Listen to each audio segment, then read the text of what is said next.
ஆகுது bro. Daily night அழுகுறேன். ஆடா விஜய் டேய் அழக்கூடாது எதுக்கு அழக்கூடாது அழுகுற? டேய் ஏன் விஜய் அழுகுற? அழக்கூடாதுடா விஜய். வெறும் கேம்ல எதுக்கு மட்டும் தான் ப்ரோ அழுகுற? டேய் தெரிகிற.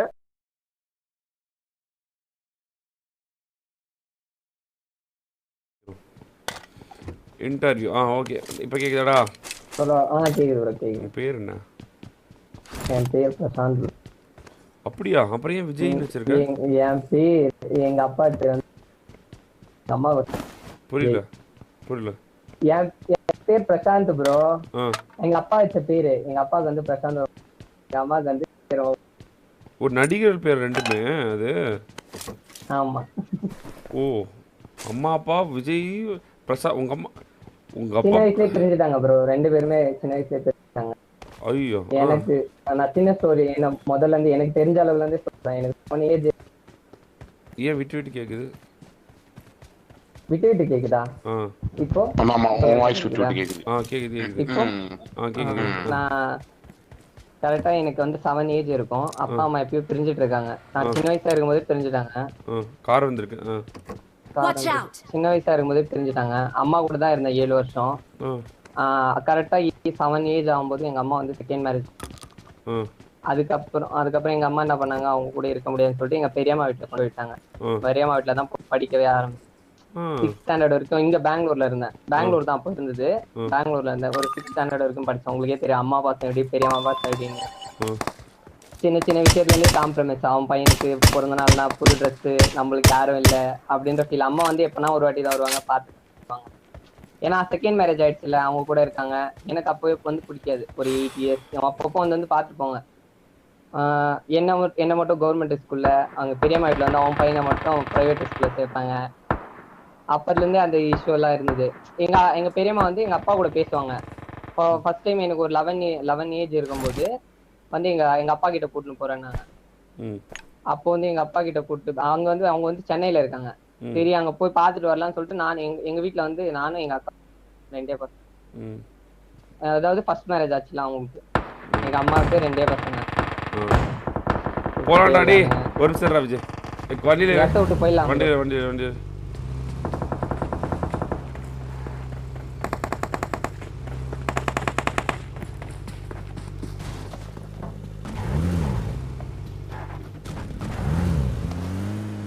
தாவணி வண்டி சைடு போலாமா ப்ரோ?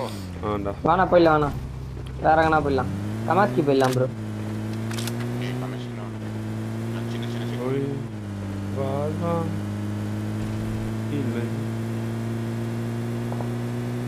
ஜெய் சொல்லு. எனக்கே ஒரு மாதிரியா தான் இருக்கு. இவன் இப்படிலாம் சொல்லுவான்னு எக்ஸ்பெக்ட் பண்ணவே இல்லையா.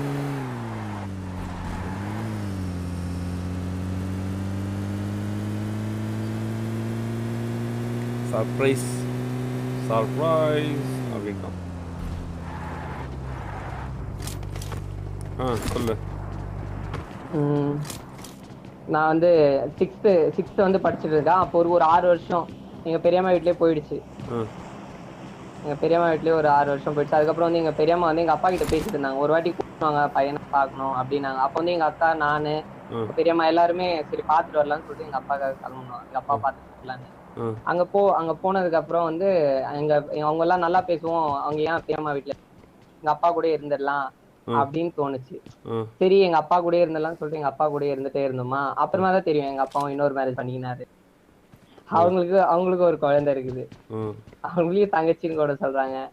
ஒண்ணுமே பண்ண முடியல அங்க. அதுக்கப்புறமா தான் தெரிஞ்சது. சரி அதுக்கப்புறம் பாட்டி நாங்க வந்து கன்னடா மீடியம் கிடையாது. நான் இங்க வந்து இங்க பெங்களூர்ல படிச்சது வந்து கன்னடா மீடியம். 6th வரைக்கும் படிச்சேன். அங்க வந்து தமிழ் மீடியமா. சரி தமிழ் ஸ்கூல்ல போய் சேர்த்து விட்டாங்க. எனக்கு வந்து தமிழ் சுத்தமா படிக்க தெரியாது. வெறும் பேச மட்டும்தான் தெரியும். தமிழ் அவ்வளவா படிக்க தெரியாது. சரி அங்க போன உடனே நான் 6th படிச்சிருந்த பையன் 1st ஸ்டாண்டர்ட்ல போட்டாங்க. தமிழ் கத்துக்கிற வரைக்கும் 1 இயர் ஃபுல்லா படிச்சு தமிழ் நல்லா சரளமா படிக்க கத்துக்கிட்டேன். 1st ஸ்டாண்டர்ட்ல இருந்து டைரக்டா பெரிய வயசா இருக்குல்ல, நேரம் 5th ஸ்டாண்டர்ட் போட்டாங்க. 5th ஸ்டாண்டர்டே ஓரளவுக்கு நல்லா படிச்சு ஏதோ இங்கிலீஷ் ஏதோ ஓரளவுக்கு தான் தெரியும். அப்படியே போயிட்டே இருந்துச்சு அந்த லைஃப். அப்போ வந்து எனக்கு வந்து பேட்மிண்டன்னா ரொம்ப பிடிக்கும். பேட்மிண்டன்ல வந்து ஸ்கூல்ல அப்பப்போ இது நடத்துவாங்க. 6th 7th எல்லாம் படிக்கும்போது அப்படியே கொஞ்சம் கொஞ்சமா ஒரு வருஷமா போச்சு. அந்த வாழ்க்கை ஒரு மாதிரி போயிட்டே இருந்ததா. சரி அதுக்கப்புறம் அப்பா வந்து டெய்லி நைட் ஆனா 12 மணிக்கு என்ன குடிச்சு வந்து எதுக்கு உங்க அம்மா இன்னொரு கல்யாணம் பண்ணா, நான் ஆம்பளை நான் கல்யாணம் அப்படின்னு டெய்லி வந்து நைட் வந்து அடிக்க ஆரம்பிச்சிட்டாரு. ம். அந்த ஹேட்டர்லயே அப்பா விட்டு வந்து பாட்டி கூட இருக்க ஆரம்பிச்சேன். பாட்டி நல்லா பாத்துப்பாங்க, பாட்டி கூட இருக்க ஆரம்பிச்சேன். அப்ப வந்து அப்பா விட்டு வந்து பாட்டி கூட இருக்க ஆரம்பிச்சேன். ம். பாட்டியும் எப்படி சொல்லணும்னா ரொம்ப எல்லாம் பாசம் இல்லை. ஏன்னா பாட்டி 7 பசங்கள்ல ஏதோ ஓரளவுக்கு தான், ஏதோ மூத்த பையன்றதுனால ஏதோ ஓரளவுக்கு பாக்குறோம் பாட்டி, ரொம்ப எல்லாம் இருக்காது. ஸ்கூல் வந்து அப்ப வந்து எயித்துன்னு நினைக்கிறேன், எயித்து தான். பேட்மிண்டன் போட்டி ஒரு 22 பேரு, 22 டீம் வந்து இருந்தது. அதுல வந்து ஃபர்ஸ்ட் டைம் வந்து பேட்மிண்டன்ல வந்து ஜெயிச்சு ஒரு கப்பெல்லாம் கொடுத்தாங்க. ஃபர்ஸ்ட் வந்து அதுல வந்து 2 பேர் டீமு. அதுல வந்து 2 ஃபர்ஸ்ட் என் ஃப்ரெண்டோட வீட்டுக்கு தான். ஃப்ரெண்டோட வீட்டுக்கு போனோடனே அவங்க அப்பா அம்மா 2 பேரும் தூக்கி வச்சு கொஞ்சறாங்க. வேற லெவல்டா அப்படின்ற ஒரு சந்தோஷம், ஒரு தாட் அப்படின்ற மாதிரி அவங்க 2 பேருக்கும் ஒரு சந்தோஷம். பார்க்கும்போதே எனக்கு கண்ணுல தண்ணி வந்துச்சு. சரி எங்க பாட்டி கிட்ட எடுத்துட்டு போய் அந்த கப்பை கொடுத்தா, பாட்டி நான் இன்னைக்கு ஜெயிச்சா பாட்டி அப்படின்னு சொல்லிட்டாங்க. அந்த கப்பி குப்பையில போடுவாங்களாம். மனசே உடஞ்சிட்டேன் ப்ரோ. ஃபர்ஸ்ட் டைம் அன்னைக்கு டேலண்ட் எல்லாம் தூக்கியே போட்டாங்க. அப்போ வந்து கரெக்டா 8 படிக்கும்போது 16 17 14 அன்னைக்கு ஃபர்ஸ்ட் டைம் தோத்தேன் ஒரு வாழ்க்கையில, அப்பா அம்மா இல்ல அப்படின்னு. ஆனா கேன்சர்ஸ் இந்த வருஷம் வந்துடுச்சு. அண்ட் ஒன் மோர் ரெக்வெஸ்ட், உங்க கூட ஒரு ஃபன் மேட்ச் கண்டிப்பா விளையாடலாம் குரு. அதுக்கப்புறம் அங்கேயும் இருக்க பிடிக்கல ப்ரோ. அதுக்கப்புறம் அங்கேயும் இருக்க பிடிக்கல. சரி 10th நல்லா படிச்சிருந்தேன். அப்ப வந்து அம்மா மேல, அதுக்கப்புறம் அங்க இருக்கும்போது அப்பா கிட்ட இருக்கும்போது அம்மா பார்க்கணும்னு தோணுது, அம்மா கிட்ட இருக்கும்போது அப்பா பார்க்கணும்னு. சரி எப்படியோ 10th போனேன். 10th பாதியில படிக்கும் போது அவனோ ஓத்தான்னா, அவனை கோவத்துல டக்குன்னு குத்திட்டேனாங்காட்டியும் வீசிங் ப்ராப்ளம் போலக்குது அவனுக்கு. மூச்சு அப்படியே நிக்கிற மாதிரி ஆயிடுச்சு. ஹாஸ்பிட்டல் போய் போலீஸ் ஸ்டேஷன்ல போய் ஒரு 6 நாள் வச்சு போலீஸ் ஸ்டேஷன்ல ஓட்டு வெளுன்னு வெளுத்து அங்கேயே இருக்க விடாம அப்புறம் அவங்க பாட்டி கூட்டின்னு போயிட்டு பாண்டிச்சேரியில விடாங்க. பாண்டிச்சேரியில போய் ஒரு பைக் மெக்கானிக் ஷெட்ல போய் சேர்ந்தேன். அங்க ஒரு 6 month வேலை பார்த்தேன் பைக் மெக்கானிக்ல. ஒரு நல்லா வேலை கத்துக்கிட்டேன். அதுக்கப்புறம் வந்து அங்க வந்து பைக் மெக்கானிக் வந்து வெறும் பைக் வைக்க போவாரா, காசெல்லாம் ஆட்டே ஓடுறது. எப்படின்னா நான் என்ன சம்பாதிக்கிறேனோ அதுல வந்து பாதி தான் கொடுப்பேன், பாதி தூக்கி என் பாக்கெட்ல வச்சுவேனா. என்னடா காசு ரொம்ப கம்மியா வருது, என்ன ஆச்சு அப்படின்னு கேட்டாரு. நான் என் சம்பளம் கொடுக்கலாம்னா, சம்பளம் வந்து ஃபர்ஸ்ட் 6 மாசம் வந்து சம்பளம் இல்லாம தான் வேலை பார்க்க சொல்லுவாங்க எங்க போனாலும். அது மைக் மெக்கானிக் இல்ல, நம்ம கத்துக்க தானே போறோம் அப்படின்னு சொல்லிட்டு. அதுக்கப்புறம் அவர் இல்ல நீ இருந்தா வேலைக்கு ஆகுது அப்படின்னு சொல்லிட்டு அங்க நான் வச்சுட்டாங்க. மறுபடியும் எங்க அத்தை எடுத்துன்னு மறுபடியும் சென்னைக்கு விட்டேன். சென்னையில வந்து என்ன பண்றதுன்னு தெரியாம ஒரு 3 வருஷம் கார் மெக்கானிக் வேலை பார்த்தேன். நல்லா வேலை பார்த்துருந்தேன். 4000 ரூபாய் சம்பளம். வெறும் சம்பளத்துக்கு மட்டும்தான் எங்க பாட்டி சம்பளம் மாசம் ஆனா சம்பளம் எடுத்து போய் கையில கொடுக்கணும். நம்மளுக்கு ஒரு ரூபாய் மாட்டேன். ரொம்ப கஷ்டமா இருக்கும். கையில ஒரு ரூபாய் இருக்காது. 4000 ரூபாய் தான் சம்பளம். அந்த சம்பளத்தையும் ஒரு 500 ரூபாய் 100 ரூபாய் கூட எடுக்க முடியாது. 10 ரூபாய் 20 ரூபாய் தான் கொடுப்பாங்க. அது சின்ன பையன் மாதிரி ட்ரீட் அவ்வளவுதான். அத 10 ரூபாய்க்கு எடுத்தாலே பெரிய விஷயமா இருக்கும் அப்போ. அப்புறமா அங்கேயும் இருக்க பிடிக்கல. ஏன்னா வெறும் பணத்துக்காக மட்டும்தான் பாக்குறாங்க. 1 ரூபாய் கூட நம்ம கையில கொடுக்க மாட்டேனாங்க. அப்பா வருவாரு வந்து கஷ்டமா இருக்கும். அங்க இருந்து பெங்களூர் வந்துட்டேன். எங்க அக்காவுக்கு பெங்களூர் வந்ததுக்கு அப்புறம் எங்க அக்காவுக்கு மேரேஜ் ஆயிடுச்சுன்னாங்க. அங்கேயும் போனா சரி இருக்காது, அம்மாவும் இல்ல அப்பாவும் இல்ல. சரி ஏதோ சேர்த்து வச்ச காசு கொஞ்சம் கொஞ்சமா கையில இருந்தது. ஒரு ரூம் பார்த்தேன். அப்புறம் இங்க அப்புறம் சென்னையில இருந்து பெங்களூர் வந்துட்டேன். அப்ப வந்து கன்னடா அவ்வளவா தெரியாது.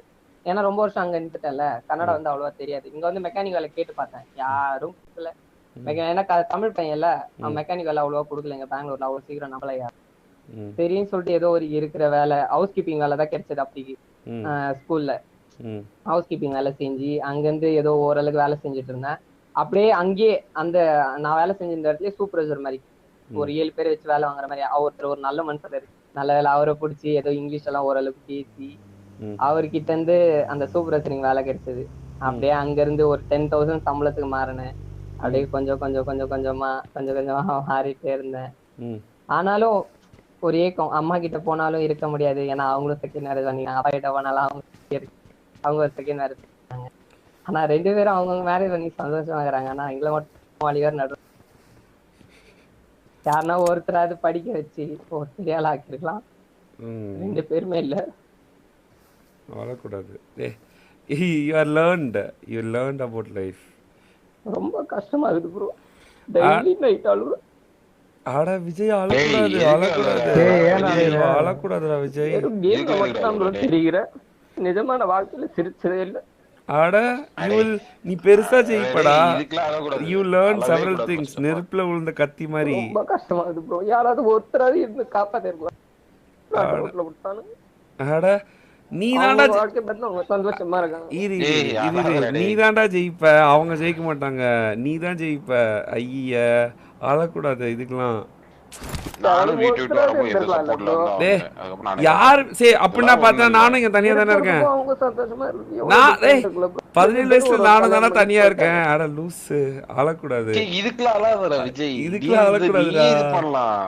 ஐய இல்ல bro, யாரு அப்பா அம்மா feeling-ஆ நம்பி ஒருவேளை இருக்காங்க, எதுவுமே இது ஒரு பண்ணாத. அம்மா இருந்தா இல்ல ப்ரோ, அந்த வயசுலயே விட்டாங்க. அந்த வயசுல இருந்து ஃபுல்லாவே அம்மானே வந்தா. ஒரு நாளாவது மடியில படுத்து ஆள மாட்டோம். என் அம்மா என்ன அப்படின்ற ஒரு ஃபீல் தான். டெய்லி அட நைட்லாம் டேய். அழுவேன் ப்ரோ. அட இங்க பாரு, எம்எஸ்ஓபி தனியா இருக்கான், நான் தனியா இருக்கேன், டாமினிக் தனியா இருக்கான், இங்க யாரா எல்லாருமே வீட்ல இருக்கா? வசந்த் தனியா எல்லாருமே இருக்கான், வெளியே தான் இருக்காங்க. எல்லாருமே நீ ஏன் தனியா அழுகுற? தான் இருக்கோம். அழக்கூடாது. முடியலடா உன்னால. இதுக்கெல்லாம் அழக்கூடாது. வீட்டு வெளிய வரும்போது நான் எவ்வளவு? இருக்கிறதுக்கும் 10,000 அவங்க லைஃப் சம்பளத்துக்கு வெளிய வரேன். சந்தோஷமா இருக்காங்க ப்ரோ. அவங்களோட லைஃப் அட. ரொம்ப சந்தோஷமா இருக்கு. விஜய் இங்க பாரு, டேய், இதுக்கெல்லாம் ஃபீல் பண்ணா விஜய். அட, பாஸ்ட் நீ பத்தி நினைக்க கூடாது. பாஸ்ட் பத்தி நினைக்க கூடாது. அது எல்லாருக்கும் அமைஞ்சிடாது. ஓகேவா? சோ அதனால இனிமேல் நீ என்ன பண்ண போறன்னு தான் முக்கியம். ஜெயிச்சுக்கலாம் விடு. எனக்கு என்ன ஒரு இல்லம்மா, சாப்பாட்டுக்கே காசு இல்லாம தண்ணி குடிச்சலாம் தூங்கி இருக்க ஒரு நாள். ஜெயிச்சிடலாம்டா. நிஜமா ப்ரோ, நான் எல்லாம் ஒரு வாரம்லாம் சாப்பிடாமலாம் இருக்கணும் ப்ரோ. இதெல்லாம் லெசன், அவ்வளவுதான். இதுக்கெல்லாம் போய் வெறும் ஆடலாம். தண்ணி குடிச்சு ஒரு வாரம்லாம் இருந்திருக்கேன் ப்ரோ. எனக்கு என்னன்னா எங்க அம்மாவாவது இருந்திருக்கலாம்ல ப்ரோ. எங்க அப்பா இல்லைன்னா பரவாயில்ல. அம்மாவாவது கரெக்டா என்ன படிக்க வச்சு எதனா ஒண்ணு பண்ணி விட்டுருந்தாங்கன்னா என் லைஃப் நான் அப்பான்னு பார்த்து போயிருப்பேன்ல ப்ரோ. அதான் ப்ரோ ரொம்ப கஷ்டமா இப்பதான் இருக்கு. உனக்கு இது இருக்குது, இப்பதான் உனக்கு படிக்க வைக்கிறது இருக்கு, கூட நீ ஆள் ஏன் இல்ல இது bro. பண்ற? சரிடா. இதுக்கெல்லாம் அழாத, கம்முனு இரு. இட்ஸ் கான். இப்போ நம்ம இப்போ பார்த்துக்கலாம் நம்ம. இது ஒரு பெரிய விஷயம் கிடையாதுடா. இதுக்கு எதுக்கு நீ வந்து நீ ஏதாவது பண்ணி ஏதாவது தப்பாக போயிருந்தா பரவாயில்ல. நீ தான் எதுவுமே பண்ணாமல் நீ நல்லா தானே இப்போ நீ ஜெயிக்கிற இடத்துல தானே இருக்க. நீ எவ்வளோ எஃபைட்டில் ஜெயிச்சிருக்க, எவ்வளோ பணம் ஜெயிச்சிருக்குன்னு எனக்கு தெரியும். டோன்ட் வரிடா. இது ஒரு ஹாப்பி விஷயம். தான் ப்ரோ. ஆனா உள்ளுக்குள்ள ஹாப்பியே இல்ல bro. அது வந்து யாராவது நீ நினைச்சுக்கிறது தான் ரொம்ப அந்த மாதிரி. கஷ்டமா இருக்கு ப்ரோ. நைட் எல்லாம் நிஜமா தனியா கண்ணுல தண்ணி வரும்போது கூட தொடச்சு விட ஒரு ஆள் இல்லையே. எவ்வளவு டேய், யாரும் தொடச்சிலாம் விட மாட்டாங்கடா. புரிஞ்சுக்கோ please. Get into practical life. உன்னோட இதை நீ தான் பார்த்துக்கணும் விஜய் எப்போவுமே. ஒன்று புரிஞ்சுக்கோ. நான் உனக்கு ஒன்று சொல்லித்தரேன். இங்கே நீ மட்டும் தனி இல்லை, நாங்களும் தனியாக தான் இருக்கோம். ஆனால் எங்கள் பேரண்ட்ஸ் இந்த மாதிரி கிடையாது. ஆனால் அதனால ஒன்றும் தப்பாக போயிடாது. நீ வாய்ஸ் போயிடுச்சு, ஃபுல் அண்ட் ஃபுல் வாய்ஸ் போயிடுச்சு. சரி விடு. நீ ஆளாமல் இருந்தாவே போதும். எனக்கு நீ ஏதாவது ஹாப்பியாக ஸ்டோரி சொல்லிட்டு பார்த்தா பயங்கரமான சர்ப்ரைஸ் கொடுத்துட்ட. பட் ஆனால் ஜெயிச்சிடலாம் விஜய், கவலைப்படாத. ஜெயிக்க முடியுது ப்ரோ. எல்லாத்துலயுமே பேட்மிண்டன்ல ஏதாவது ஒரு டேலண்ட்டை கொண்டு வரணும்னு எவ்வளவு கூட அந்த டைம்ல யாருமே இல்லை எனக்கு ஆனா அந்த டைம்ல வந்து ஒருத்தராவது கை கொடுத்து தூக்குறதுக்கு, நீ நல்லா ஆடுறடா, நீ இதுல எதனா ஒண்ணு பண்ணலாம்டா அப்படின்னு அன்னைக்கு வந்து சொல்றதுக்கு யாருமே இல்லை ப்ரோ. படிப்பும் போயிடுச்சு. ஏதோ ஒரு மெக்கானிக் வேலை செஞ்ச, அந்த மெக்கானிக் வேலையும் ஓரளவுக்கு காசு இருந்தது. அங்கேயும் இல்லாம இங்கேயும் இல்லாம சரிடா. சரி. நீ இப்போ யூடியூப்ல ஜெயிச்சுட்டு பெரிய ஆளாயிட்டு என்ன பண்ண போற? நெக்ஸ்ட் இல்ல ப்ரோ, நெக்ஸ்ட் ஸ்டெப் பாரு. இதுல கேம் உள்ள வந்தா சத்தியமா ப்ரோ, கேம் உள்ள வந்தா இவனா விஜய் ரொம்ப கஷ்டமா இருக்கு. இங்க பாரு, எல்லாருக்குமே ப்ராப்ளம் இருக்கும். அழ மட்டும் கூடவே கூடாது. அழுதினா அந்த வெறி எல்லாம் டைல்யூட் ஆயிடும். அழுவ மட்டும் கூடாது. அழுதிட்டுனா வெறியும் ஜெயிக்கணுன்ற வெறியும் எல்லாமே டைல்யூட் ஆயிரும். கண்ணீரில் கரைஞ்சு போயிடும். அழுந்துட கூட கூடாது. ஞாபகம் வச்சுக்கிட்டே இருக்கணும். அப்பதான் அவனால நெக்ஸ்ட் போக முடியும். ஆமா ப்ரோ, கண்டிப்பா ப்ரோ. என்னால முடிஞ்ச அளவுக்கு நான் எல்லாத்தையும் எந்த ஒரு ஒர்க்ல ஒரே வருஷம் யாருமே ஸ்கூல்ல எல்லாருமே நீ நல்லா அவரோட சொல்லுவாங்க. எப்ப பார்த்தா எங்க பாட்டி போயிடும் ஒரு அப்படின்னு சொல்லியே ஃபுல்லா மட்டம் தட்டிட்டாங்க ப்ரோ. அந்த வாழ்க்கையில இருந்து மீளவே முடியல ப்ரோ. வெறும் ரியல் வேர்ல்ட்ல இருந்து வெளியே வர முடியல. ஏதோ ஃபேக் வேர்ல்ட்ல மாட்டிட்டு வாழ்ந்துட்டு இருக்கிற மாதிரி இருக்குது. பொய்யா சீக்கிறேன், பொய்யா சாப்பிடுறேன். உண்மையான உணர்வே இல்லாத மாதிரியே இருக்கு ப்ரோ. அப்பா அம்மா இல்லாதது. ஒவ்வொரு வாட்டியும் ஒவ்வொரு குடும்பத்துல அவங்க அப்பா அம்மா பார்க்கும்போதுலாம் ரொம்ப அழுவேன் ப்ரோ. சரி போலாம். வாடா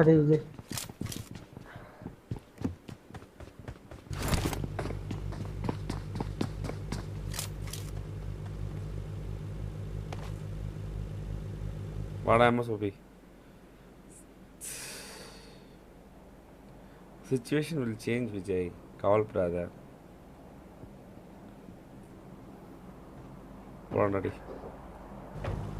தா தானானா மல்பா அப்படியே ஓட்டுங்க ப்ரோ, ஒரே நிமிஷம். வைஃபை வந்திருக்காங்க.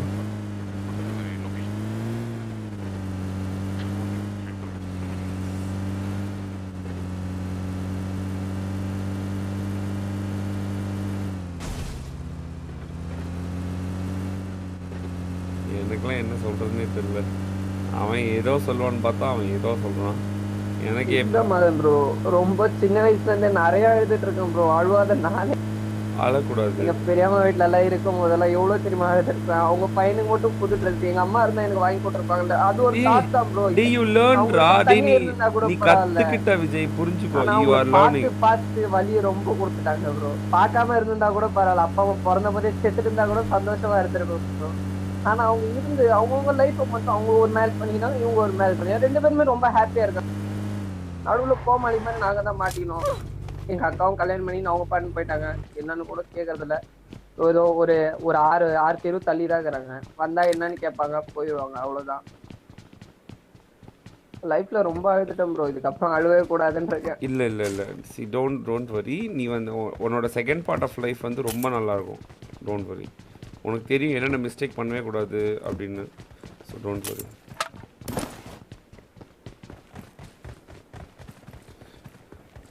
அந்த டைம்ல வந்து நான் படிக்கணும்னு ரொம்ப ஆசை ப்ரோ. படிக்க வைக்கிறது கூட ஆள் இல்ல ப்ரோ. வெறும் கவர்மெண்ட் ஸ்கூல். நீ கிளம்பி கோயம்புத்தூர் வருதுன்னா கூட வந்துரு.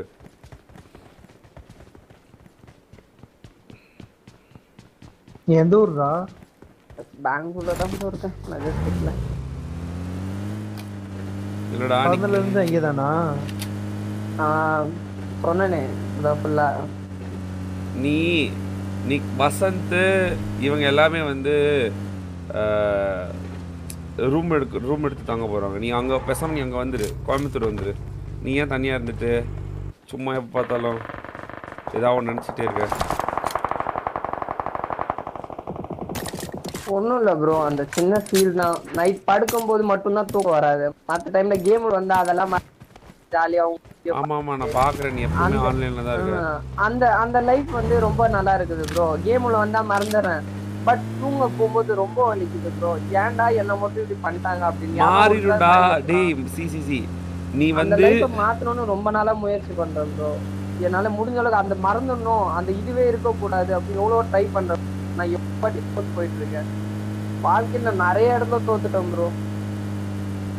டேலண்ட்டையும் பேஸ் பண்ணல, படிப்பையும் பேஸ் பண்ணல, எல்லாத்தையுமே என்ன இலக்காரமா பார்த்து வெளியவே தள்ளி விட்டாங்க ப்ரோ எல்லாருமே.